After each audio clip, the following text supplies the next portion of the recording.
கர்த்தருடைய பரிசுத்த நாமத்துக்கு ஸ்தோத்திரம். ரொம்ப நாளைக்கு அப்புறம் உங்களை எல்லாரையும் சந்திக்கிறதுல மகிழ்ச்சி. நானும் இன்னமும் இந்த மிஷினரி சீரீஸ் பண்ணோம். நிறைய பேர் வந்து அதை அது ரொம்ப நல்லா இருந்துச்சு, உங்களுக்கு பிரயோஜனமாக இருந்துச்சுன்னு சொன்னீங்க. இப்போ அடுத்த ஒரு சீரீஸாக நம்ம மிஷினரி சீரீஸ் எல்லாம் வாழ்ந்து முடித்த மிஷினரிஸ், அகஸ்டின் ஜெபக்குமார் அங்கிளை தவிர மீதி எல்லாம் வாழ்ந்து முடித்த மிஷினரிஸை பற்றி பார்த்தோம். இப்போ நாங்கள் என்ன நினச்சோன்னா, இப்போ வாழ்ந்து கொண்டிருக்கிற கர்த்தர் செய்த அதிசயங்களுக்கு சாட்சியாக இப்போ எங்கள் மத்தியில் வாழ்கிறவங்களோட வாழ்க்கையை ஒரு டெஸ்டிமனியாக, ஒரு சாட்சியாக ஒரு சீரீஸ் பண்ணலான்னு நினச்சிருந்தோம். நீங்கள் முன்னாடியே பிந்துவும் ரீட்டா சிஸ்டரோட டெஸ்டிமனியை கேட்டீங்க. இன்னைக்கு எங்கள் மத்தியில் இருக்கிற ஜான் பிரதரோட டெஸ்டிமனியை நம்ம கேட்க போகிறோம். ஸ்தோத்திரம் ஜான் பிரதர். ஸோ உங்களோட வாழ்க்கையை பற்றி சொல்லுங்களேன். எங்கே நீங்கள் பிறந்தீங்க, எங்கே வளர்ந்தீங்க, உங்கள் குடும்பத்தை பற்றி கொஞ்சம் சொல்லுங்கள், மக்களுக்கு பிரயோஜனமாக இருக்கும். என்னை பற்றி சொல்லணுன்னா, நான் தமிழ்நாட்டில் ஒரு சின்ன கிராமத்தில் பிறந்தது. சின்ன வயசுலேருந்து சென்னையில் தான் என்னோடய பூர்வீகம்னு சொல்லலாம். வளர்ந்தது, ஸ்கூலிங்ஸ், சர்ச் போனது எல்லாமே வந்து சென்னையில் தான்.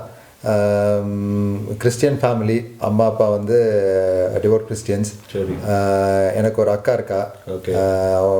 ஸோ ஆஸ் அ 4 பேர் உள்ள ஃபேமிலி வந்து கிறிஸ்டியன் பிரின்சிபல்ஸ், அந்த வேல்யூ சிஸ்டமில் வந்து நல்லா வேரூன்றி வளர்ந்து வந்தோம். கல்யாணம் ஆகி ஒரு பிள்ளை இருக்கா. ஒய்ஃப் பேர் ஜீவா ஃபெல்ஷியா, என்னுடைய மகள் பேர் வந்து ஜெமிமா. ஸோ கடவுளுடைய கிருபையில் ஒரு ஹாப்பி ஃபேமிலி. ஓகே. ஸோ கிறிஸ்துவ பண்பாடில் பிறந்து வளர்ந்து ஒரு கிறிஸ்துவ குடும்பத்தில் வளர்ந்த நீங்கள் கர்த்தரை எப்படி ஏற்றுக்கொண்டீங்க? என்னென்ன சம்பவங்கள் உங்கள் வாழ்க்கையில் கர்த்தர் தான், இயேசு தான் என்னோட கடவுள், அவருக்காக வாழ போகிறேன்னு நிச்சயம் வந்து உங்கள் வாழ்க்கையில் எப்படி வந்துச்சு? ஆண்டவரை வந்து என் வாழ்க்கையில் என்னோட சொந்த ரட்சகராக ஏற்றுக்கிறதுக்கு ஒரு முக்கிய காரணம் வந்து என்னுடைய சர்ச், சென்ட் பால்ஸ் சர்ச் சூலை இலைக்கு வந்து நான் சின்ன வயசுலேருந்து அங்கே தான் போயிட்டு இருந்தது. சண்டே ஸ்கூல் வந்து இட் டாட் மீ ஆண்டவர் யார், அவருக்கும் நமக்கும் என்ன எப்படி உறவு இருக்கணும் அப்படின்ற காரியங்களை வந்து ஆஸ் அ சைல்டு, சின்ன பிள்ளையிலேருந்து எனக்கு வந்து சண்டே ஸ்கூலில் வந்து சொல்லி கொடுத்துட்டு இருந்தாங்க. டீன் கேம்ப்ஸ், பெரிய பிள்ளையாயிட்டு இருக்கணும், அந்த டீன்ஸில் என்டர் ஆகும்போது சர்ச்சிலேருந்து இந்த கேம்ப்ஸ் வந்து ரெகுலராக ஒரு வருஷமும் போயிட்டு வருவோம். ஸோ அந்த சிச்சுவேஷனில் வந்து ஆண்டவரை பற்றி இன்னும் கொஞ்சம் நல்லா புரிஞ்சுக்கிறதுக்கு, ஆண்டவர் வந்து எப்படி நமக்காக தன்னுடைய உயிரை கொடுத்து நம்மளை வந்து மீட்டெடுத்தார் அப்படின்ற அந்த ஒரு காரியத்தை வந்து உணர வந்து ஒரு வாய்ப்பு கிடச்சிச்சு. ஐ வாஸ் 16, அதாவது 16-17 வயசில் இருக்கும்போது ஒரு கேம்பில் வந்து ஆண்டவருக்கு வந்து நான் என்னை ஒப்பு கொடுத்தேன். இப்படிப்பட்ட ஒரு பாவிக்காக ஆண்டவர் வந்து மரித்து எனக்காக ஜீவனை கொடுத்து என்னை மீட்டெடுக்கிறதுக்காக இந்த உலகத்துக்கு வந்து வாழ்ந்து திருப்பியும் உயிரோட எழுந்து இப்போ வந்து ஆண்டவரோட வீட்டில் இருக்கிறார் அப்படின்ற அந்த ஒரு காரியத்தை நான் புரிஞ்சுக்கிட்ட உடனே என்னுடைய வாழ்க்கையை வந்து நான் ஆண்டவருக்கு ஒப்பு கொடுத்துட்டேன். சரி. இது அப்போ சண்டே ஸ்கூல் ஊழியமாச்சும் சரி, இளைஞரோட ஊழியமாச்சும் சரி, அது இன்னும் பவர்ஃபுல்லான ஊழியன்னு உங்கள் வாழ்க்கையிலேருந்து தெரிஞ்சுக்கிறோம். நீங்கள் அந்த மாதிரி ஒரு யூத் கேம்பில் வந்து கர்த்தரை ஏற்றுக்கொண்டீங்க. கர்த்தரை ஏற்றுக்கொண்ட உங்களோட கிறிஸ்துவ ஜீவியம் எப்படி இருந்துச்சு? கர்த்தரை ஏற்றுக்கொண்டு அதுக்கப்புறம் உங்கள் வாழ்க்கையில் என்னென்ன மாற்றங்கள் வந்து நடந்துச்சு? அதாவது இப்போ என்னோடய வாழ்க்கையில் நான் 17 வயசில் ஆண்டவரை ஏற்றுக்கொண்டுட்டேன். அதுக்கப்புறம் வந்து வாழ்க்கை வந்து எல்லாம் என்ன சொல்கிறது, எப்படி இருக்கணும்னு எதிர்பார்ப்பாங்களோ ஒரு அந்த வாலிப வயசில் எனக்கு தேவையான காரியங்கள் எல்லாமே, அப்பா வந்து பிஸ்னஸ் பண்ணிட்டு இருந்தாங்க, அம்மா வந்து கவர்மெண்ட் டீச்சர். ஸோ என்ன வேணும்னு சொல்லி நம்ம எதிர்பார்க்குறோமோ அந்த காரியங்கள் எல்லாமே கிடச்சிது. ஸோ நார்மலான ஒரு லைஃபு, இன்னும் ஒரு அந்த இனிஷியலாக வந்து ஆண்டவருக்காக நிறைய காரியங்கள் செய்யணும் அப்படின்னு சொல்லி எதுனாலும் வந்து நான் முதல்ல நிற்பேன். அதாவது செய்யணும் அப்படின்ற ஒரு காரியத்தில் ஏதோ ஹெல்ப் பண்ணணும், யாருக்காவது ஏதாவது ஒரு தேவை, இந்த மாதிரி ஒரு காரியங்கள் இருந்துச்சுன்னா முதல்ல நான் போய் ஆண்டவரை அன்பு ருசி பார்த்ததுனால ஆண்டவர் எனக்கு வந்து இப்படி உதவி செஞ்சுருக்காங்க, நான் ஆண்டவருக்கு மற்றவங்க உதவி செய்யணும் அப்படின்ற அந்த உதவி ஆஸ்பெக்டில் தான் வந்து நிறைய காரியங்களை வந்து நான் செய்ய ஆரம்பித்தேன். ஸோ அப்படி இருந்த சுச்சுவேஷனில் வந்து 2001 அப்பா வந்து இறந்துட்டாங்க.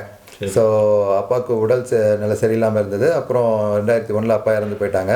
நான் வந்து 20 years old, அப்போ வந்து காலேஜ் செகண்ட் இயர் படிக்கிறேன். ஸோ அந்த டைமில் வந்து எப்படி இதை ஹேண்டில் பண்ண போகிறேன் அப்படின்ற ஒரு அண்டர்ஸ்டாண்டிங்கே இல்லாமல் இருந்த நேரத்தில் ஆண்டவரை ஏற்றுக்கொண்ட ஆண்டவர் வந்து என் வாழ்க்கையில் என்ன சொந்த ரட்சகராக இருந்தாருன்ற ஒரே ஒரு அந்த ரீசனால் மட்டும்தான் அந்த ஒரு ஃபேஸை வந்து என்னால் கடந்து வர முடிஞ்சுது. ஸோ அக்காவுக்கு அப்போ கல்யாணம் ஆகலை. It was so difficult. அப்பா வந்து பிஸ்னஸ் பண்ணிட்டு இருந்ததுனால என்ன வேணும், அதாவது எங்களை வந்து நல்லா பேம்பர் பண்ணி பார்த்துக்கிட்டாங்க.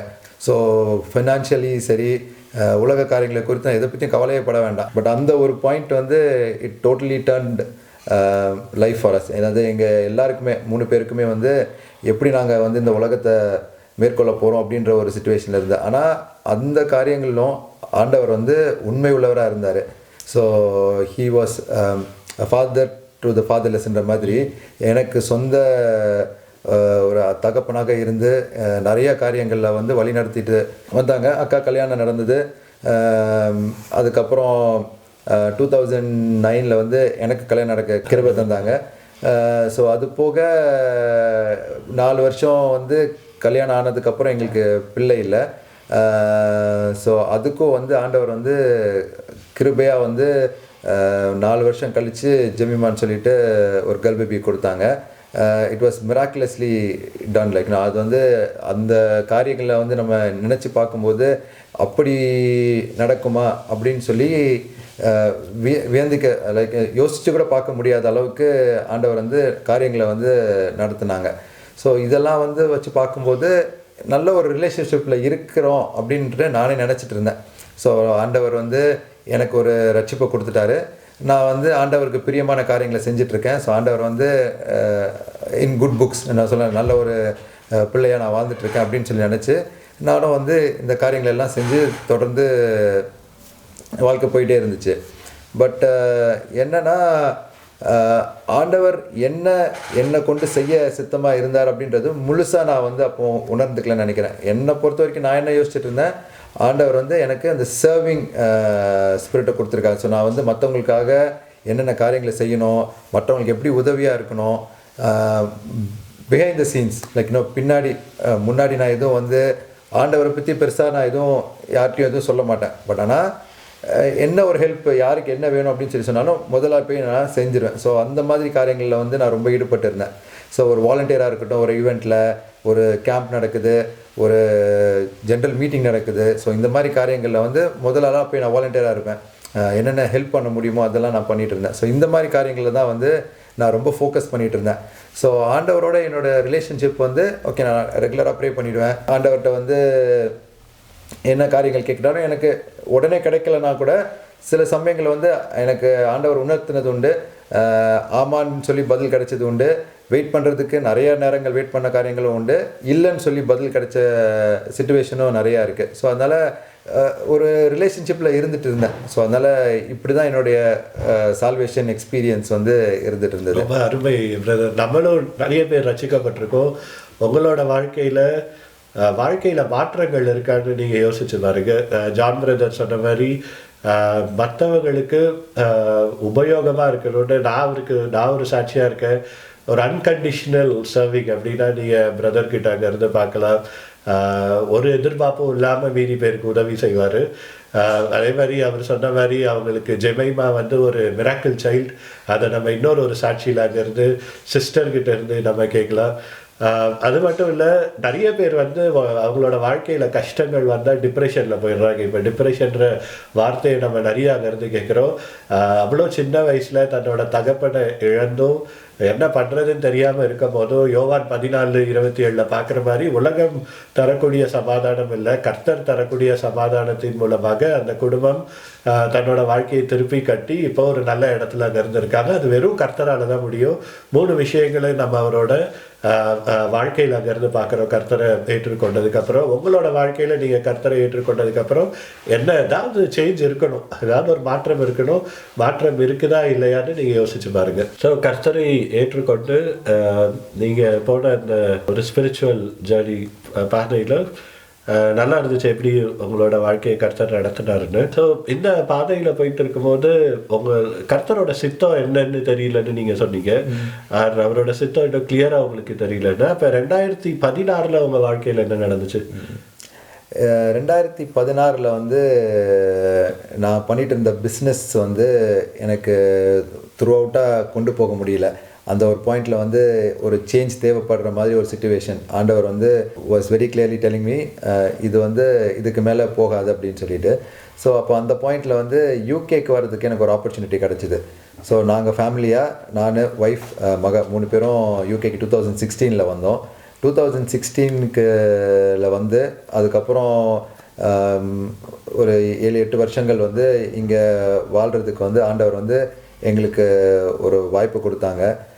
ஒரு நல்ல சபையில் வந்து நாங்கள் ஆண்டவரை வர்ஷிப் பண்ணுறதுக்கு வந்து எங்களுக்கு கிருபை பாராட்டினாங்க. ஸோ இந்த காரியங்கள்லாம் வந்து வாழ்க்கையில் நான் நினச்சி கூட பார்க்கல. இந்தியாவில் இருக்கும்போது நம்ம யூகேக்கு இப்படி வர்றதுக்கு ஆண்டவர் வந்து கிருபை பாராட்டுவாங்க அப்படின்னு சொல்லிட்டு.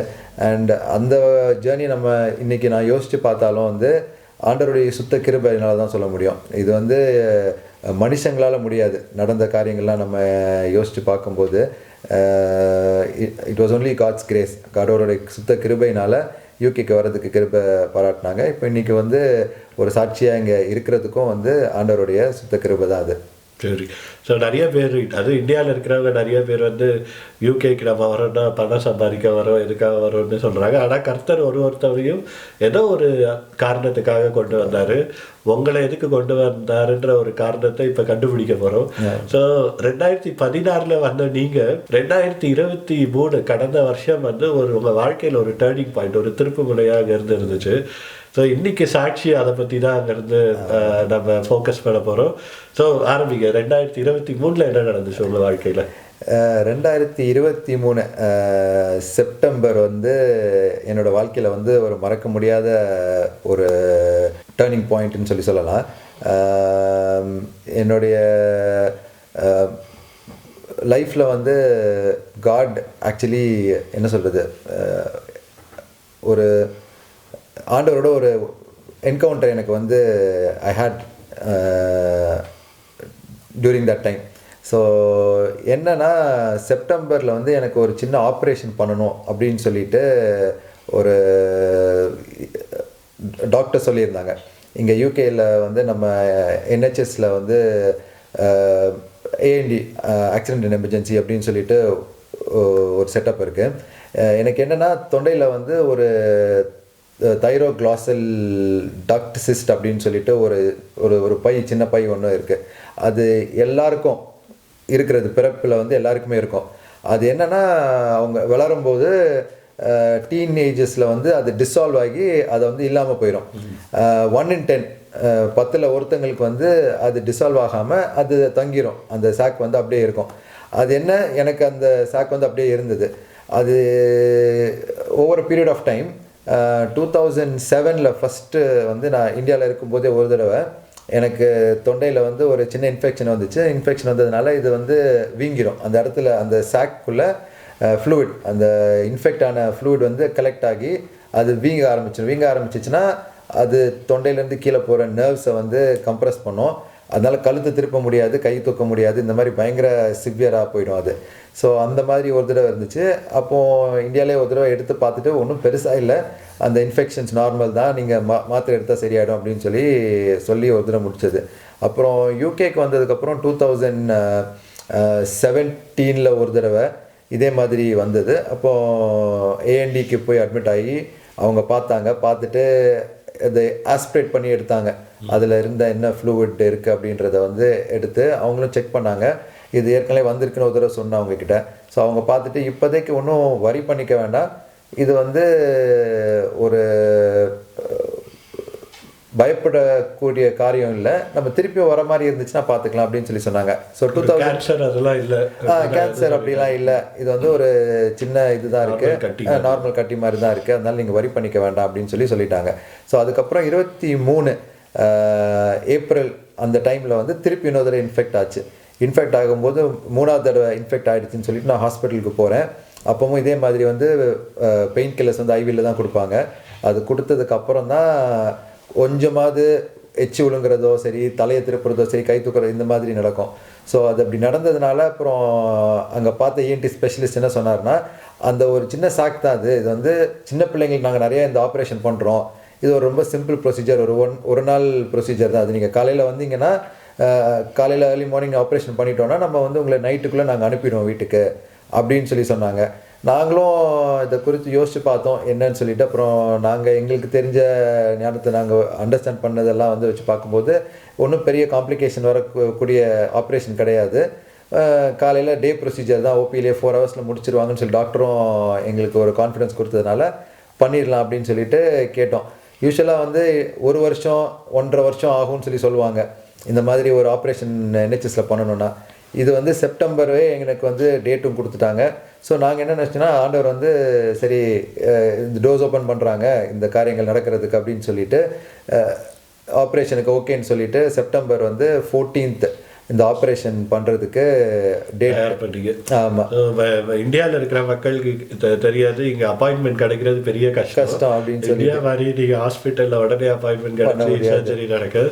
ஸோ அப்பாயின்மெண்ட் கிடச்சி எனக்கு ஞாபகம் இருக்குது, நீங்கள் ஒரு வெள்ளிக்கிழமை வந்து அண்ணா ப்ரே பண்ணுங்க எனக்கு ஆப்ரேஷன் நடக்க போது, ஆனால் இது ஒரு சாதாரண ஆப்ரேஷன் அப்படின்னு. ஸோ நாங்களும் சரி சாதாரண ஆப்ரேஷன் ப்ரே பண்ணலான்னு ப்ரே பண்ணோம். ஸோ செப்டம்பர் 14ஆம் தேதி ஆப்ரேஷன் வந்து ஃபிக்ஸ் பண்ணாங்க. ஸோ என்ன நடந்தது? 14ஆம் தேதி நானும் ஆப்ரேஷன் நார்மலாக இருக்கும்னு சொல்லிட்டு காலையிலே 7 மணிக்கு ஆப்ரேஷனுக்கு கிளம்பி போயிட்டேன். யாரும் கூட வர முடியாது. ஸோ இங்கே வந்து ஃப்ரெண்டு ஒருத்தங்க தான் வந்து இறக்கி விட்டுட்டு அவங்க போயிட்டாங்க. ஃபோன் இருந்தது, நான் ஃபெல்ஷாவோட நான் பேசிகிட்டு இருந்தேன் என்ன எது, நான் உள்ளுக்குள்ளே வந்துட்டேன். அவங்க எல்லா டெஸ்ட்டு மற்றது எல்லாமே எடுப்பாங்க. எடுத்துகிட்டு காலையிலேயே வந்து அந்த அனஸ்தீசியஸ்ட் வந்து பார்ப்பாங்க. பார்த்துட்டு அவங்க என்ன நடக்க போகுது அப்படின்றத வந்து எங்களுக்கு டீட்டெயிலாக எக்ஸ்பிளைன் பண்ணுவாங்க. அன்னைக்கு காலையில் பாடி கண்டிஷன், ஹார்ட் கண்டிஷன் எல்லாம் எப்படி இருக்குன்றதை பார்த்துட்டு எல்லாம் குட் டு கோ அப்படின்னு சொல்லிட்டாங்க. ஸோ அதனால் நார்மலாக நடக்க போகுது அப்படின்னு சொல்லிட்டு பிளானு. காலையில் 7 மணிக்கு நடக்க வேண்டியது, பட் என்னென்னா இன்னொரு எமர்ஜென்சின்றதுனால அவங்க என்ன சொல்லிட்டாங்க, டாக்டர் கொஞ்சம் லேட் ஆகும், ஆஃப்டர்நூன் போல் பண்ணலாம், ஆஃப்டர்நூன் போல் பண்ணிட்டாலும் ஒரு 2-3 ஹவர்ஸில் முடிஞ்சிடும் அப்படின்னு சொல்லிட்டு மத்தியானம் ஒரு 2-2:30க்கு தான் ஆப்ரேஷன் தியேட்டர் கூப்பிட்டு போனாங்க. கூப்பிட்டு போயிட்டு எல்லாம் நார்மலாக முடிஞ்சு வெளியில் நான் ரூமுக்கு வரதுக்கு ஒரு 6:30க்கு மேலே ஆகிடுச்சு. 6:30க்கு மேலே ஆனதுனால அவங்க என்ன சொல்லிட்டாங்க, இன்றைக்கி உங்களை அனுப்பிடுவோம், பட் இன்றைக்கி டிஸ்சார்ஜ் பண்ண முடியாது, 6 மணிக்கு டிஸ்சார்ஜ் பண்ண வேண்டிய ஸ்டாஃப்லாம் கிளம்பிட்டாங்க, நீங்கள் நாளைக்கு இன்றைக்கி ஒரு நாள் நைட்டு தூங்கிடுங்க, இங்கே தூங்கிட்டு உங்களுக்கு ரூம் தரோம், நாளைக்கு காலையில் உங்களை டிஸ்சார்ஜ் பண்ணிடுறோம் அப்படின்னு சொன்னாங்க. ஸோ அந்த மாதிரி அவங்க சொன்னதுனால கேட்டுட்டு ஆப்ரேஷன் சக்ஸஸ்ஃபுல்லாக முடிஞ்சிருச்சு, ஒன்றும் வரி பண்ணிக்க வேண்டாம் அப்படின்ட்டு அன்றைக்கி நைட்டு டாக்டர்ஸ் வந்து பார்த்து பேசிட்டு போயிட்டாங்க. நெக்ஸ்ட் டே மார்னிங் வந்து யூஸ்வலாக 2 டாக்டர் தான் வந்து பார்ப்பாங்க. என்ன 3 டாக்டர்ஸ் வந்து பார்த்துட்டு everything looks to be normal, ஒன்றும் வரி பண்ணிக்க வேண்டாம், நீங்கள் எல்லாம் கண்ட்ரோல்டாக இருக்குது, அதனால் நீங்கள் கிளம்பி போயிடலாம் அப்படின்னு சொன்னாங்க. ஸோ இதெல்லாம் முடித்து ஒரு 11-11:30க்கு தான் அவங்க எல்லாம் போகலாம் அப்படின்னு சொல்லிட்டு அவங்க கிளம்புனாங்க. அதுக்கப்புறம் நான் வந்து அந்த டிஸ்சார்ஜ் ப்ராசஸ் வெயிட் பண்ணி அவங்க டிஸ்சார்ஜ் சம்மரி கொடுத்து வீட்டுக்கு கிளம்புறதுக்கு எப்படியும் ஒரு ஈவினிங் போல் ஆகிடுச்சு. பட் நார்மலாக இருந்தது, ஒன்றும் பெருசாக இல்லை. ஏன்னா பெயின் கில்லர்ஸ் இருந்ததுனால ஒன்றும் பெருசாக அப்போ வலி தெரியலை. அவங்க என்ன சொன்னாங்க, ஒரு 2 to 3 days வந்து பெயின் இருக்கும். இப்போ அந்த பெயின் கில்லர்ஸ் வந்து வலி உங்களுக்கு வந்து இப்போ மறக்க வச்சுருக்குது, அது கொஞ்சம் கொஞ்சமாக சப்சைட் ஆகும்போது திருப்பியும் பெயின் வரும், பட் நீங்கள் பெயின் கில்லர்ஸ் போட்டுக்கலாம் அப்படின்னு சொல்லிட்டு அவங்க சொல்லி அனுப்பிட்டாங்க வீட்டுக்கு. ஸோ இது வந்து ஒரு சனிக்கிழமை, வந்து வியாழக்கிழமை முடிச்சு வெள்ளிக்கிழமை நான் வந்து வீட்டுக்கு கிளம்பி வரேன். வெள்ளிக்கிழமை டிஸ்சார்ஜ் ஆகுறீங்க. ஆமாம், செப்டம்பர் 15ஆம் தேதி. ஸோ அதே மாதிரி இங்கே வந்து உறவினர்கள் இல்லை சொந்த மனைவியை கூட உள்ள விட மாட்டாங்க. நீங்கள் தனியாக போய் ஆப்ரேஷனை முடிச்சுட்டு டிஸ்சார்ஜ் பண்ணி வெள்ளிக்கிழமை வந்து வந்துட்டீங்க. ஸோ வெள்ளிக்கிழமை சாயங்காலம் வீட்டுக்கு வந்தீங்க. அதுக்கப்புறம் என்ன நடந்துச்சு? வீட்டுக்கு வந்துட்டு இந்த மாதிரி சொன்ன மாதிரியே கொஞ்ச நாள் ஒரு ஈவினிங் 8-9க்கு போல் வந்து பெயின் ரொம்ப ஜாஸ்தி ஆக ஆரம்பிச்சிருச்சு. ஸோ பெயின் கில்லர்ஸ் போடலாம் அப்படின்னு சொல்லிட்டு நானும் பெயின் கில்லர்ஸ் போட ஆரம்பிச்சிட்டேன். மேக்ஸிமம் டோஸ் போட்டதுக்கப்புறமும் பெயின் வந்து குறையவே இல்லை. எச்சு முழுங்கிறதுக்கு ரொம்ப கஷ்டமாக இருந்தது. ரொம்ப காஃப் வர ஆரம்பிச்சுது. காஃப் வர வர கொஞ்சம் கொஞ்சமாக அந்த சளியில் வந்து பிளட்டு அந்த ஸ்பாட் தெரிஞ்சிட்டே இருந்துச்சு. ஸோ அதனால் இப்படி பிளட்டும் வருது, இருமலும் வந்துகிட்டே இருக்குது. நைட்டு தூங்கவே முடியல. படுத்தனா ரொம்ப இருமல் ஜாஸ்தி ஆகுது. ஸோ நான் நைட்டு ஃபுல்லாக அந்த வெள்ளிக்கிழமை நைட்டு ஃபுல்லாக உட்காந்துட்டே தூங்குறேன். ஒரு ப்ராபப்ளி ½ அன் ஹவர் தூங்கியிருப்பேன். அதுக்கப்புறம் திருப்பியும் அந்த இருமல் வந்துடும், சளி வந்துடும். ஸோ போய் நான் துப்பி பார்த்துட்டு சளியில் ரத்தம் வருது, அது ஸ்டாப் ஆகுதான்றதை பார்க்குறதுக்காகவே நான் நைட்டு ஃபுல்லாக தூக்கம் இல்லாமல் இருந்துச்சு. பட் காலையில் ஆக ஆக ரொம்ப பெயின் அக்ரிவேட் ஆகிடுச்சு. எவ்வளோ பெயின் கில்லர்ஸ் போட்டாலும் அந்த எஃபெக்ட் வந்து தெரியவே இல்லை. ஸோ பெயின் கில்லர் போட்டும் வலி குறையலை அப்படின்ன உடனே நான் ஒய்ஃப்கிட்ட சொல்லிட்டேன், நம்ம இங்கே இருக்கிறது எனக்கு என்னவோ சரின்னு தெரியலை, நம்ம கிளம்பி போகலாம், திருப்பி ஏண்டிக்கே போகலாம், போய் பார்க்கலாம் அப்படின்ட்டு. இந்த நேரத்தில் வந்து காலையில் டெம்பரேச்சரும் கொஞ்சம் கூடிடுச்சு. 101க்கு மேலே போக ஆரம்பிச்சிருச்சு டெம்பரேச்சரும். ஸோ அதனால் எனக்கு ரொம்ப அன்கம்ஃபர்டபுள் ஆகிடுச்சு. ஸோ அதனால் உடனே ஃப்ரெண்ட்ஸுக்கு ஃபோன் பண்ணி சொன்னேன். அவங்க வந்து உடனே நான் கொண்டு போய் விட்டுடலாம் அப்படின்னு சொல்லிட்டு, இப்போ இந்த ஏஆர்டிக்கு உள்ளே போகும்போது ஒய்ஃபும் கூட வராங்க. கூட போய் நாங்கள் ஒரு மத்தியானம், இதாவது இது சனிக்கிழமை மத்தியானம் ஒரு 1 மணிக்கு போல் போகிறோம். 11:30 12க்குள்ளே போகிறோம். 1க்கு போய் அவங்ககிட்ட பேசுகிறோம், இந்த மாதிரி இருக்குது, ரொம்ப முடியலை அப்படின்னு சொல்லிட்டு. அவங்க டெம்பரேச்சர்லாம் பார்க்குறாங்க. பார்த்துட்டு தே ரியலைஸ் இது வந்து ரொம்ப ஜாஸ்தி டெம்பரேச்சர் இருக்கக்கூடாது, ஆப்ரேஷன் முடிஞ்ச உடனே டெம்பரேச்சர் இருந்துச்சுன்னா சம்திங் ராங் அப்படின்னு சொல்லிட்டு, ஸோ உடனே உட்காருங்க, உங்களை யாராவது பார்க்க வருவாங்க அப்படின்ட்டு. ஸோ ஒரு க்ளோஸ் டு 4 hours வெயிட் பண்ண வேண்டியது இருந்துச்சு ஏஎன்டியில். அதுக்கப்புறம் ஒரு நர்ஸ் ஒருத்தவங்க பார்த்துட்டு உடனே அவங்க என்ன சொன்னாங்க, டெம்பரேச்சர் இருக்குது, அதனால் உடனே பிளட் டெஸ்ட் எடுப்போம், பிளட் எடுத்து பார்த்துட்டோன்னா நமக்கு ஒரு ஐடியா கிடைக்கும் என்ன நடக்குது அப்படின்னு சொல்லிட்டு ஒரு பிளட் டெஸ்ட் எடுத்து இமீடியட்டாக ஒரு 1 hour வெயிட் பண்ண சொன்னாங்க. உடனே ரிசல்ட் வந்துருச்சு. இன்ஃபெக்ஷன் இருக்குது, இன்ஃபெக்ஷன் பேராமீட்டர்ஸ் எல்லாம் வந்து ரொம்ப ஜாஸ்தி இருக்குது, இவ்வளோ இருக்கக்கூடாது அப்படின்னு சொல்லிட்டாங்க. அதனால் வந்து நம்ம என்ன நடக்குது அடுத்தது பார்க்கலாம், ஏன்னா உள்ளுக்குள்ளே வந்து உங்களுக்கு இருமல் வந்துகிட்டே இருக்குது, பிளட்டும் வருதுன்னு சொல்கிறீங்க, என்ன நடக்குதுன்னு சொல்லி பார்க்கலாம், யாரையாவது வர சொல்கிறோம் ஏஎன்டி டிபார்ட்மெண்ட்லேருந்து. அது சனிக்கிழமை சாயங்காலம் அப்படின்றதுனால டாக்டர்ஸ் அவைலபிலிட்டியும் கொஞ்சம் கம்மியாக இருந்தது. ஸோ நாங்கள் ஒரு 7-7:30 போல் தான் ஒரு டாக்டர் ஒருத்தர், அதுவும் ஒரு ஜூனியர் டாக்டர் ஒருத்தர் தான் வந்து எண்டோஸ்கோப்பி மாதிரி அவங்க உள்ளுக்குள்ளே கேமரா விட்டு என்ன நடக்குதுன்னு சொல்லி பார்க்கலாம் அப்படின்னு சொல்லிட்டு ஒருத்தர் வந்து பார்க்க வந்தார். அவராலையும் ஒன்றும் பெருசாக டயக்னோஸ் பண்ண முடியல. பார்த்துட்டு வீங்கி இருக்குது நிறையா, ஸோ அதனால் வந்து உங்களை ஓவர் நைட் நாங்கள் வச்சுக்கிட்டு ஒரு சிடி ஸ்கேன் இல்லாட்டி எடுத்து பார்த்தா தான் தெரியும் நமக்கு எப்படி இருக்குது அப்படின்றத. அதனால் சீனியர் டாக்டர்ஸ் நாளை காலையில் வருவாங்க, நம்ம யார்ட்டையாவது பேஜ் பண்ணி வர சொல்கிறோம், இந்த மாதிரி ஆப்ரேஷன் பண்ண பேஷண்ட் வந்திருக்காங்க திருப்பியும் அப்படின்னு சொல்லிட்டு அவங்க சொல்லி அட்மிஷனுக்கு ப்ராசஸ் பண்ண ஆரம்பிச்சிட்டாங்க. மீன்வைல் ஐவியில் வந்து பெயின் கில்லர்ஸ் ஏறிட்டுருக்கு. அது போக இன்னும் மாத்திரையாகவும் பெயின் கில்லர்ஸ் கொடுத்தாங்க. ஏன்னா நான் பெயின் ரொம்ப ஜாஸ்தியாக இருக்குதுன்னு சொல்லிட்டு அவங்கக்கிட்ட சொல்கிறது, அவங்களுக்கு தெரியுது என்னால் எச்சி ஒழுங்க முடியல, ரொம்ப கஷ்டப்படுறேன் அப்படின்னு சொல்லிட்டு. ஸோ ஃப்ளூயிட்ஸ் கொஞ்சம் கொடுத்துட்டாங்க, ஏன்னா ஒரு நாளாக சாப்பிடவும் இல்லை.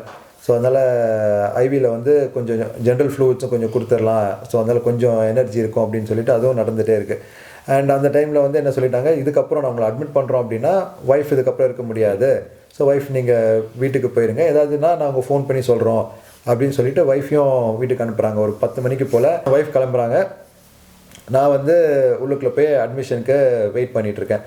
ஸோ டாக்டர்ஸ் வந்து அப்போ உள்ள அட்மிஷன் உள்ள டாக்டர்ஸ் வந்து எங்கே பெட்டு கிடைக்குது அப்படின்னு சொல்லி, ஏன்னா பெட்டு வந்து அவ்வளோ ஈஸியாக கிடைக்காது ஓவர் நைட் இந்த மாதிரி எமர்ஜென்சி அட்மிஷன்னா.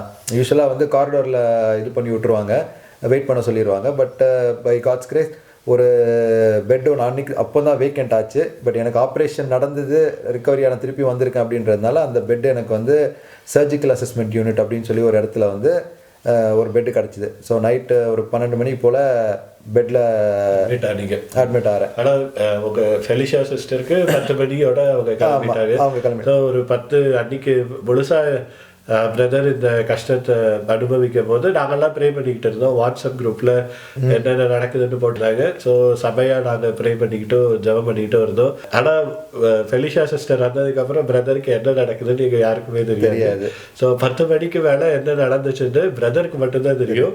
ஸோ அதை தான் நம்ம இனிமேட்டு கேட்க போகிறோம். ஸோ 10 மணிக்கு மேலே என்ன நடந்துச்சு சனிக்கிழமை 10 மணிக்கு மேலே? ஸோ இது அரௌண்ட் 12 o'clock எனக்கு பெட்டு கொடுத்துட்டாங்க.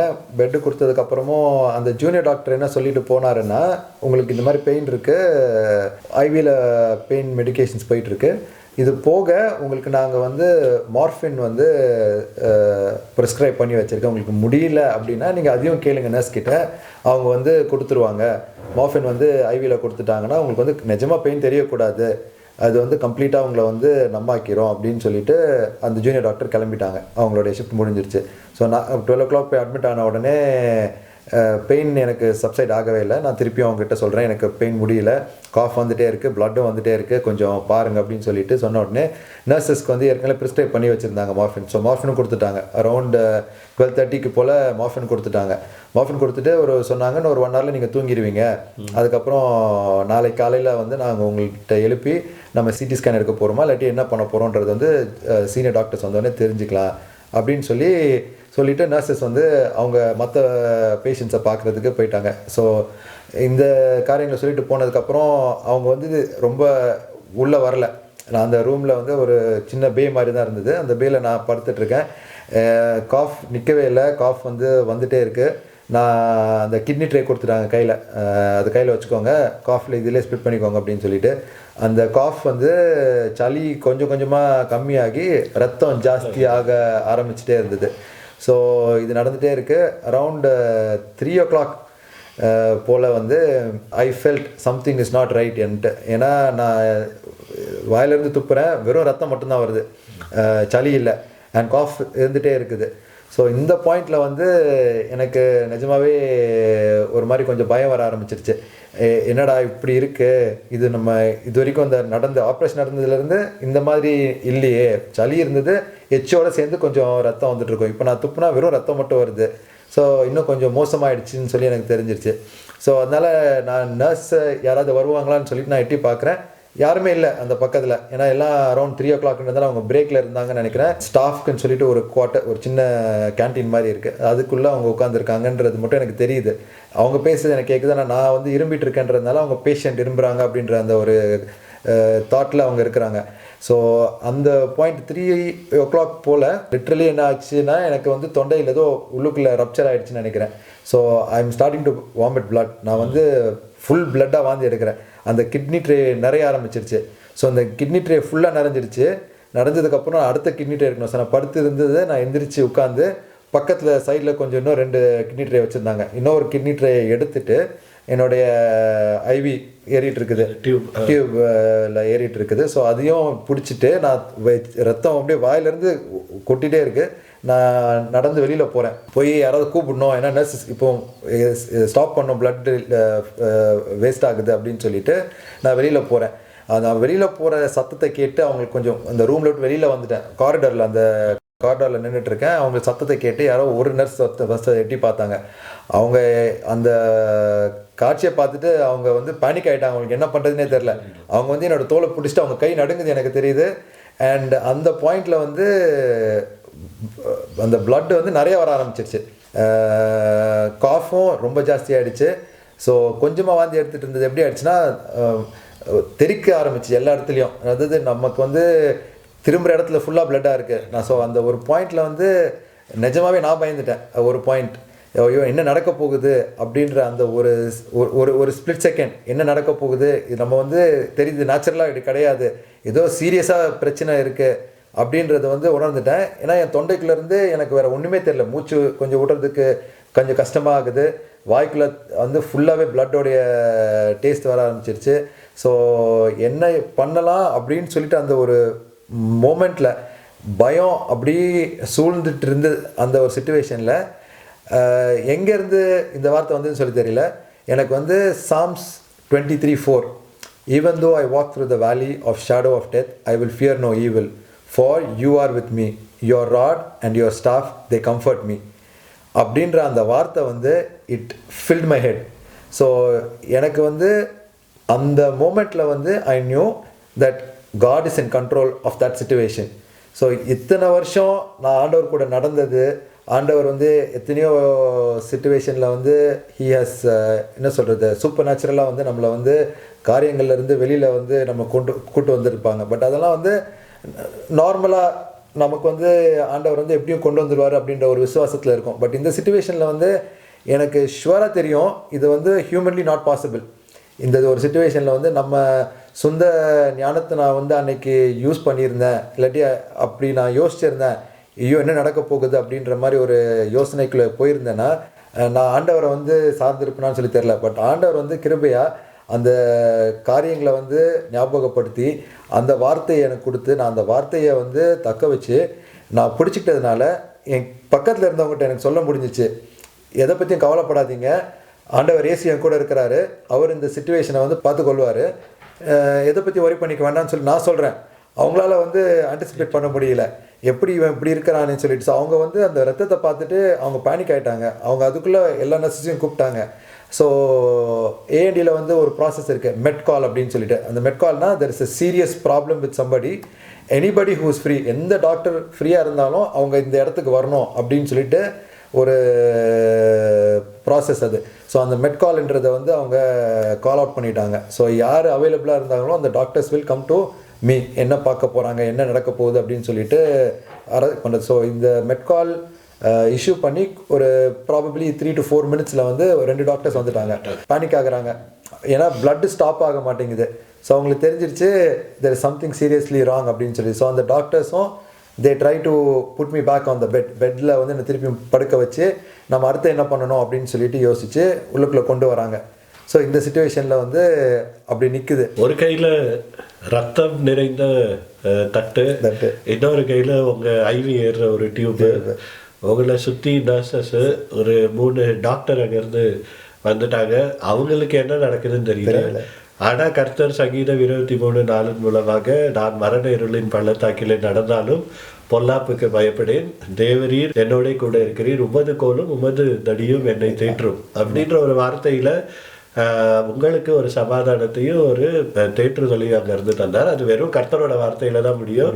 ஸோ ஒரு டாக்டர் ஒரு நர்ஸ் பயந்துட்டு இருக்கிறவங்களுக்கு நீங்கள் ஆறுதல் சொல்கிறீங்க, உங்கள் ரத்தத்தை கையில் பிடிச்சிக்கிட்டு. ஸோ ஆச்சரியமாக இருக்குது. அதுக்கப்புறம் என்ன நடந்துச்சு? ஸோ கிட்டத்தட்ட அந்த பாயிண்டில் வந்து டாக்டர்ஸ் வந்து பேனிக் ஆக ஆரம்பிச்சிட்டாங்க.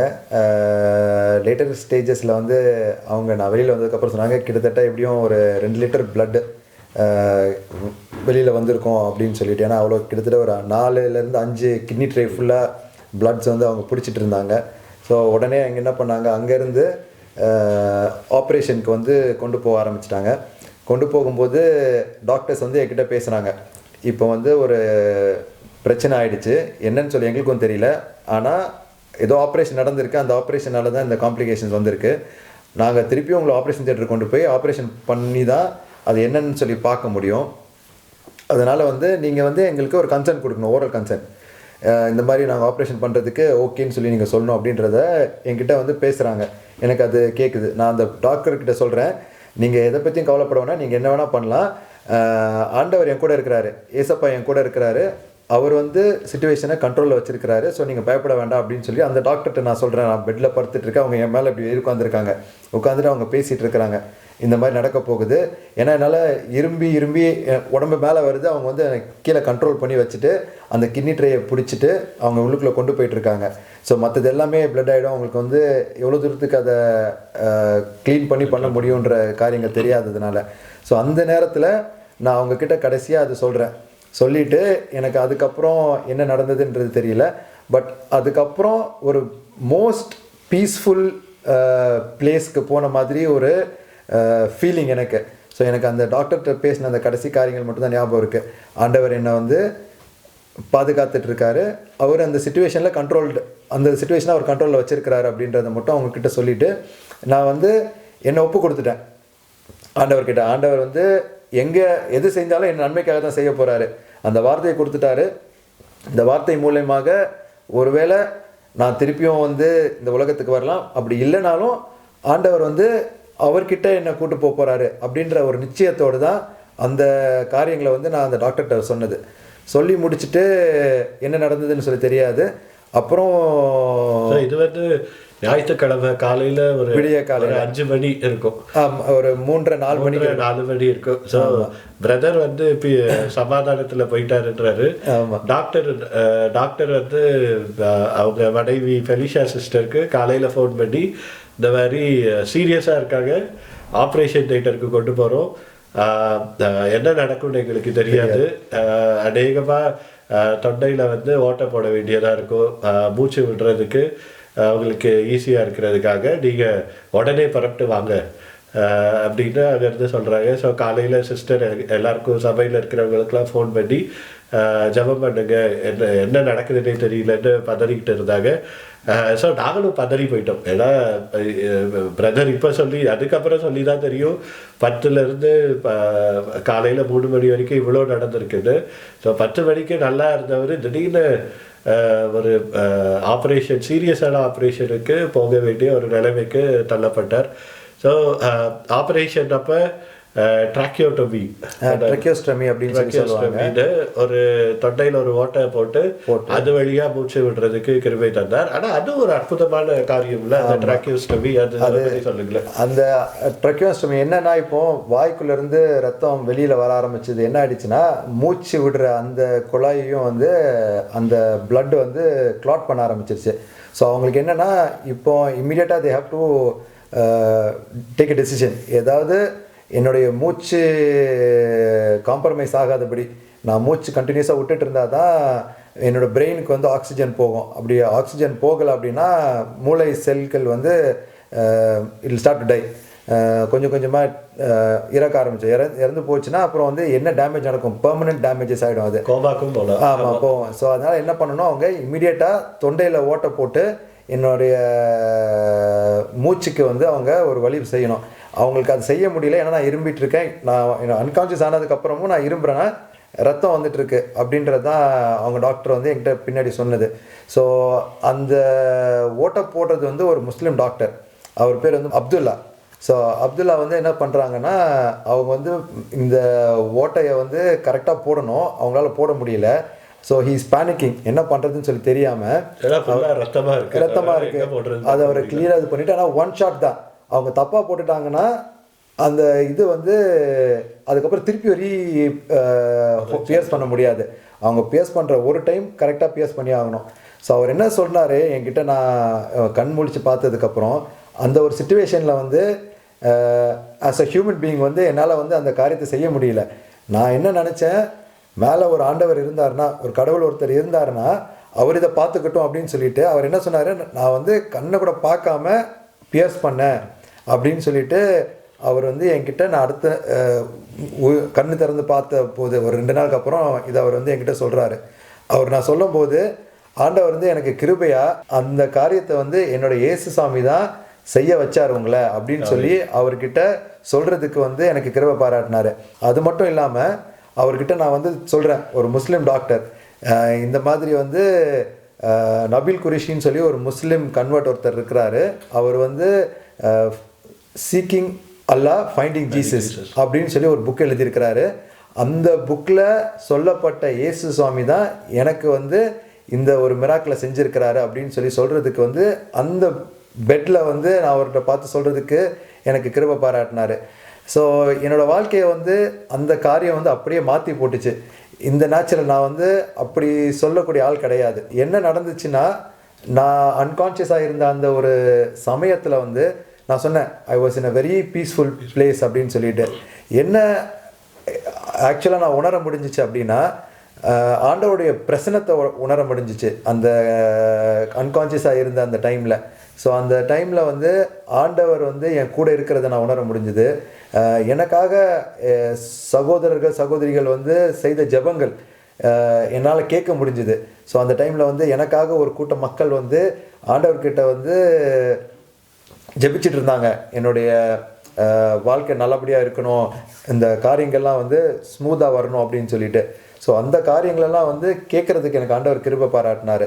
ஸோ தட் வாஸ், அதாவது நினச்சி கூட பார்க்க முடியாத ஒரு காரியமாக இருந்துச்சு. ஸோ அந்த காரியத்துலேருந்து நான் வெளியில் வந்த உடனே இந்த முதல் காரியம் நான் செஞ்சது வந்து யாருக்கிட்டையாவது நான் சொல்லணும் என்ன நடந்துச்சு, எப்படி வந்து இந்த அன்கான்ஷியஸ் பீரியட் இருந்துச்சுன்னு சொல்லிட்டு. எனக்கு நான் கண்ணை திறந்து பார்த்தோன்னே தெரிஞ்சிடுச்சு ஹாஸ்பிட்டலில் இருக்கிறேன், என்னை சுற்றி மானிட்டர்ஸ், இந்த ஐவி இது எல்லாமே இருக்குது, ஒரு ரூமில் இருக்கிறேன் அப்படின்னு சொல்லி தெரிஞ்சிச்சு. ஸோ அதனால் எனக்கு இமீடியட்டாக வந்து தெரியணும் இந்த மாதிரி நான் கண்ணை திறந்துட்டேன், இதை வந்து நான் யார்ட்டையா சொல்லணும் அப்படின்னு சொல்லி சுற்றி பார்த்தா தெரிஞ்ச முகம் ஒன்றுமே இல்லை. ஸோ அதனால் நான் பக்கத்தில் இருக்க அந்த நர்ஸ் கிட்ட வந்து சொல்கிறேன், I want to talk to my wife, என்னோடய ஒய்ஃபை வந்து கூப்பிடுங்க அப்படின்னு சொல்லிவிட்டு அவங்கக்கிட்ட நான் சொல்லி, அவங்க வந்து இந்த நர்ஸ் வந்து நமக்கு சர்ச்சில் தெரிஞ்ச ஒரு பிள்ளையோடைய ஃப்ரெண்டு. ஸோ அந்த நர்ஸ் உடனே அந்த பிள்ளைக்கு ஃபோன் பண்ணி ஒய்ஃப்க்கு உடனே ஃபோன் பண்ணி கொடுக்குற அளவுக்கு அங்கே டைம் கிடச்சிது.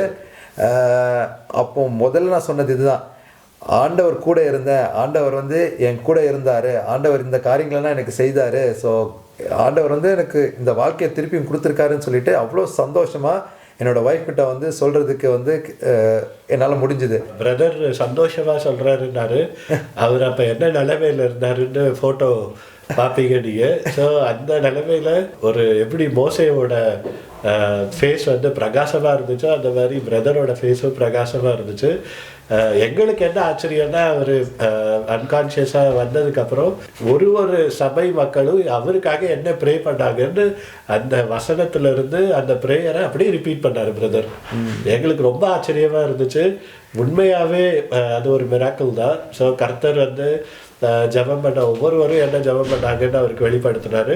நம்ம சங்கீதம் 23:4 பார்த்த மாதிரி உண்மையாகவே கர்த்தர் வந்து பிரதர் கூட அப்போ இருந்தார். ஸோ கான்ஷியஸ்னஸ் வர ஞாயிற்றுக்கிழமை சாயங்காலம் இல்லை திங்கக்கிழமை ஆயிடுச்சுன்னு நினைக்கிறேன். ஆமாம், கான்ஷியஸ்னஸ் வர்றதுக்கு வந்து திங்கக்கிழமை சாயங்காலம் தான் வந்து நான் கான்ஷியஸில் அந்த அதுவுமே வந்து என்ன சொல்லிட்டாங்கன்னா, இந்த நர்ஸ் வந்து என்ன சொல்லிட்டாங்க, இப்போ நீங்கள் ஆக்சுவலாக கான்ஷியஸாக இருக்கக்கூடாது, நீங்கள் வந்து அப்சர்வேஷனில் இருக்கிறீங்க, நீங்கள் வந்து பேசக்கூடாது, நீங்கள் வந்து பேசுனீங்கன்னா என்ன டேமேஜ் ஆகிருக்குன்னு சொல்லி எங்களால் அசஸ் பண்ண முடியாது, அதனால் உங்களை நான் திருப்பியும் தூங்க வைக்கணும் அப்படின்னு சொல்லிட்டு எங்களை திருப்பியும் செடேட் பண்ணிட்டாங்க. பட் அந்த ஒரு சின்ன கேப்பில் ஒய்ஃப் கிட்ட சொல்ல முடிஞ்சிச்சு.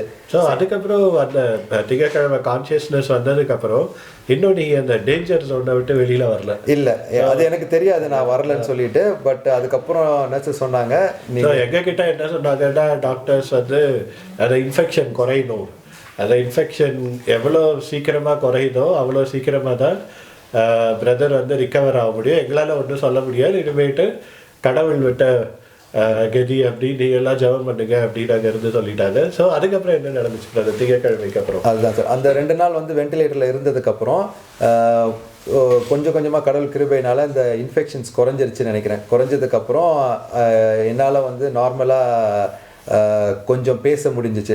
அப்போ என்ன பண்ணிட்டாங்க, தொண்டையில் வந்து அந்த மூச்சுக்கு அந்த பைப் போட்டிருந்ததுனால நார்மலாக என்னால் பேச முடியாது. அவங்க வந்து ஒரு கஃப் மாதிரி ஒன்று வச்சுருவாங்க, அதை வந்து அவங்க இன்ஃப்ளேட் பண்ணாங்கன்னா என்னால் பேச முடியும், அதை டீஃப்ளேட் பண்ணிட்டாங்கன்னா அது வந்து ஒரு பலூன் மாதிரி அதை ஊதிட்டாங்கன்னா என்னால் பேச முடியும், அது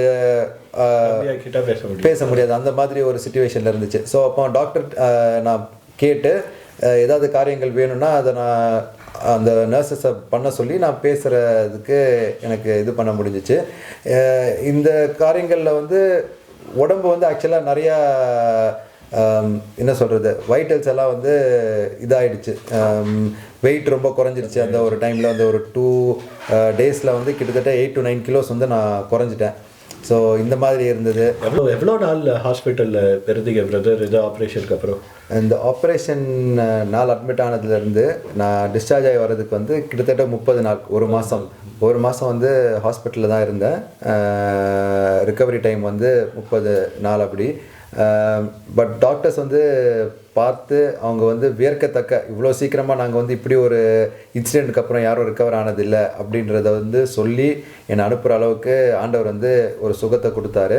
அந்த நாட்களில் நாங்கள் இருந்த நாட்களில் வந்து என்னை முதல்ல வந்து பிடிச்சாங்க ஒரு நர்ஸ் அப்படின்னு சொல்லி சொன்னல, அந்த நர்ஸை திருப்பியும் பார்க்குறதுக்கு கிருபை கொடுத்தாரு. அந்த நர்ஸ்கிட்டையும் போய் நீங்கள் வந்து உயிரோடு இருக்கீங்களான்னு அவங்க என்கிட்ட கேட்கவும், ஆண்டவர் வந்து ஏசு சுவாமி வந்து எனக்கு இந்த ஒரு வாழ்க்கையை திருப்பியும் கொடுத்துருக்காருன்னு சொல்லி அவங்ககிட்ட தைரியமாக சொல்கிறதுக்கு வந்து எனக்கு ஆண்டவர் கிருபை பாராட்டினார். ஸோ இந்த காரியங்களெல்லாம் வந்து செய்கிறதுக்கு அந்த 30 நாள் என்ன அதுக்கு தான் ஆண்டவர் வந்து அங்கே வச்சிருந்தாரு அப்படின்றத வந்து நான் விசுவாசிக்கிறேன். ஸோ அங்கே இருக்கிற எல்லா நர்ஸ் டாக்டருக்கெல்லாம் ஆண்டவருக்காக ஒரு சாட்சியாக இருந்திருக்கீங்க. ஸோ நம்ம இந்த சம்பவத்துக்கு முன்னாடி நம்ம பார்த்தா உங்கள் வாழ்க்கையில் கர்த்தர் உங்கள் வாழ்க்கையில் என்ன சித்தம் வைத்திருக்காருன்னு உங்களுக்கு கிளியரா இல்லாம இருந்துச்சு.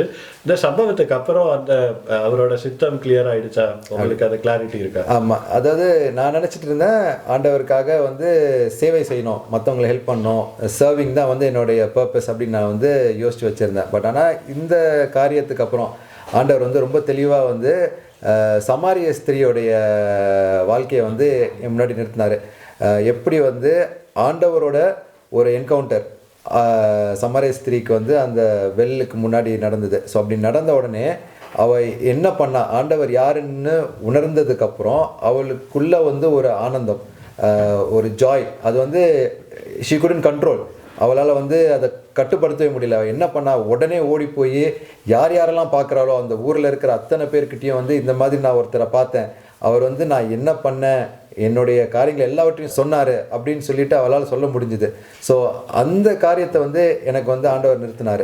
ஸோ என்னுடைய பர்பஸ் வந்து ஆண்டவர் யார், ஆண்டவர் என்னோட வாழ்க்கையில் வந்து என்ன பண்ணார் அப்படின்ற காரியத்தை வந்து நான் பார்க்குறவங்க எல்லாருக்கிட்டும் சொல்லணும் அப்படின்றத வந்து தெளிவாக ஆண்டவர் வந்து எனக்கு உணர்த்தினார். சமரஸ்திரியோட வாழ்க்கையை நம்ம அந்த பேசேஜை முடித்து பார்க்கும்போது அந்த மக்கள் வந்து அவகிட்டே திருப்பி சொல்கிறாங்க, நீ சொன்னதுனால நாங்கள் வந்து ஆண்டவர் விசுவாசிக்கலை, எங்களுக்கே அதை வந்து உணர கிருபை பாராட்டினார். அதாவது நான் சொல்கிற காரியங்கள், நான் என்னுடைய சாட்சி, நான் வந்து ஆண்டவர் யாருன்னு சொல்லிட்டு சொல்லும்போது வார்த்தை வந்து அதை என்ன செய்யணுமோ அவங்களுடைய வாழ்க்கையில் வந்து செய்யும், ஆண்டவரை யாருன்னு உணர்த்தும் அப்படின்ற ஒரு விசுவாசம் வந்து எனக்கு இருக்குது. ஸோ இப்போ ஒரு தைரியத்தை கொடுத்துருக்கு, நீ வந்து உனக்கு நான் என்ன பண்ணேன் அப்படின்றத மட்டும் நீ சொல்லு, மற்ற காரியங்களை நான் செய்து கொள்வேன், அப்படிப்பட்ட ஒரு ஆண்டவர் தான் நான் வந்து விசுவாசித்து பின்பற்றேன் அப்படின்ற ஒரு தைரியம் இப்போ எனக்கு இருக்குது.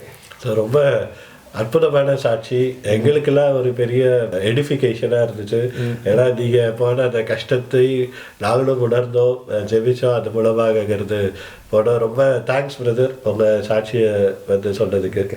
இந்த சம்பவத்தின் மூலமாக மக்களுக்கு என்ன என்ன சொல்ல விரும்புகிறீங்க? மக்களுக்கு நான் சொல்லணும்னு ஆசைப்பட்டேன்னா, இந்த ஒரு சிச்சுவேஷனில் வந்து நான் போகும்போது என்னுடைய புரிதலுக்கு வந்து நான் உயிரோட வெளியே வந்திருக்கக்கூடாது. ஸோ அந்த ஒரு பாயிண்டில் வந்து ஆண்டவர் வந்து எனக்கு அந்த மரணத்தை குறித்த பயத்தை வந்து கம்ப்ளீட்டாக எடுத்து போட்டுட்டாரு.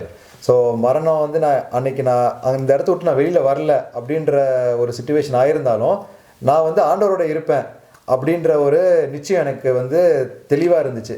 ஸோ அப்படிப்பட்ட ஒரு ஆண்டவர் வந்து எனக்கு ஒரு வாழ்க்கையை கொடுத்துருக்காரு இன்றைக்கி. ஸோ இப்போ வந்து என்னுடைய ஒரே நோக்கம் என்னவாக இருக்குன்னா, இப்படி ஒரு வாழ்க்கையை எனக்கு கொடுத்துருக்காருன்னா இந்த வாழ்க்கையை வச்சுக்கிட்டு அப்படிப்பட்ட ஒரு ஆண்டவரை வந்து நான் எல்லாருக்கும் சொல்லணும், இப்படி ஒரு ஆண்டவர் இருக்கிறாரு, இந்த ஆண்டவர் வந்து நீங்கள் விசுவாசிச்சிங்கன்னா உங்களுக்கு ஒரு நித்திய வாழ்வு இருக்குது அப்படின்ற ஒரு காரியத்தை வந்து தெளிவாக உங்களுக்கு நான் வந்து புரிய வைக்கணும் அப்படின்றது தான் ஒரே ஒரு நோக்கம். ஸோ இந்த நோக்கத்தை வந்து நான் உயிர் உள்ள நாள் வரைக்கும் செய்கிறதுக்கு எனக்கு ஆண்டவர் கிருபை தருவார் அப்படின்றத நான் விசுவாசிக்கிறேன். பிரதரோட சாட்சியை கேட்டீங்க, உங்களுக்கு அந்த நிச்சயம் இருக்கா? ஸோ பிரதர் வந்து கடைசியாக சுகம் பெற்று வந்தாருன்றது இங்கே முக்கியமான ஒரு விஷயம் இல்லை. சில பேருக்கு சுகம் கிடைக்கலாம், சில பேருக்கு சுகம் கிடைக்காம போகலாம். ஆனால் நித்தியத்துக்கும் கர்த்தரோட இருப்பேன் அப்படின்ற ஒரு நிச்சயத்தில் அவ்வளோ ஒரு கஷ்டத்தின் ஊடாக நடந்து செல்லும் போது பிரதர் இருந்தார். அந்த ஒரு செவ்வாய்க்கிழமையோ புதன்கிழமையோ வீடியோ காலில் பேசும்போது இன்னும் வென்டிலேட்டரில் தான் இருந்தார் பிரதர். அப்போ அவர் என்கிட்ட சொன்னது என்னென்னா, அண்ணா நான் இப்போ நான் இதை விட்டு வெளியில் வருவேன்னா என்னன்னு எனக்கு தெரியாது, நான் இறந்து போனாலும் போகலாம், என்னோட மனைவிக்கு என்ன நடக்கும், பிள்ளைக்கு என்ன நடக்கும்ன்ற பயம் எனக்கு இல்லைண்ணா, ஏன்னா கர்த்தர் இருக்காரு, அவர் அவங்கள பார்த்துப்பாரு, நான் நித்தியத்துக்கு போகிறதுக்கு ரெடியாக இருக்கேன்டா அப்படின்னு அங்கேருந்து அவர் சொன்னார். அது ஒரு பெரிய சாட்சி இல்லையா?